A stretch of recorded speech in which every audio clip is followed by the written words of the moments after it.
لگانے ہیں آج کے. اس میں یہ دو لفظ ایک جیسے ہیں. اس میں بھی 3 حروف ہے، عین لام میم. اس میں بھی ہے عین لام میم. تو اعراب لگانے سے ان کا مطلب بدل جاتا ہے. یہ اس کے نیچے جو ہے وہ زیر ہے. یہ ہے عین زیر ای لام میم علم. کیا بنا؟ علم. علم کہتے ہیں نالج کو. نالج جو آپ کے پاس کوئی علم ہوتا ہے، کسی چیز کا علم.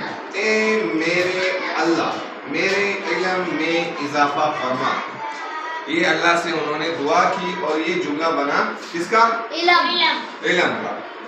ابھی جو ہے زیر کی جگہ یہاں پہ زبر ہے. زبر عین زبر آ، لام زبر لا، میم ساکن.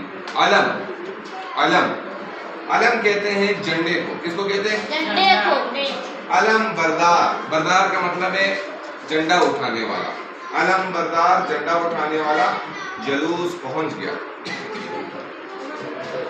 اور آپ یہ بھی کہہ سکتے ہیں کہ میں نے 14 اگست کے دن اپنے گھر پہ ایک علم لگایا.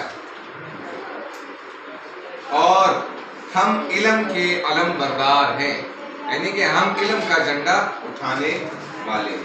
تو یہ دو سمجھ آ گئی؟ اس کے بعد ہے پے لام اور پے لام. اس کے اوپر پیش ہے تو یہ بنے گا پھل، اور اس کے اوپر زبر ہے تو یہ ہو گیا پل.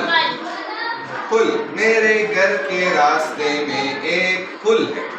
اور پل، ایک پل میں زندگی کہاں سے کہاں چلی گئی. احتیاط سے گاڑی چلاؤ، ایکسیڈنٹ ہونے میں ایک پل کی غلطی ہوتی ہے. ایک پل کا مطلب ہے بہت کم وقت، یعنی کہ 1 منٹ، 1 لمحہ. آنکھیں چپکانا، جیسے ہی آپ آنکھیں بند کرتے ہیں کھولتے ہیں تو اس میں ایک پل لگتا ہے. دوسرا اس کے بعد جو لفظ ہے تے یہ رے، اس کے نیچے زیر ہے تو یہ ہے تیر. تیر. کمان اور تیر آپ نے دیکھا ہوگا کہ وہ تیر ہوتا ہے. تیر سیدھا نشانے پر لگ گیا. اور اسی طرح اس کو زبر دیں گے تو یہ ہے تیر.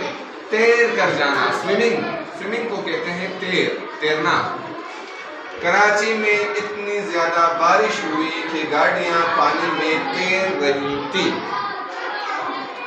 یہ کل کا واقعہ ہے. کل بارش بہت زیادہ ہوئی ہے، پرسوں بھی ہوئی ہے، اور گاڑیاں واقعی تیر رہی تھی.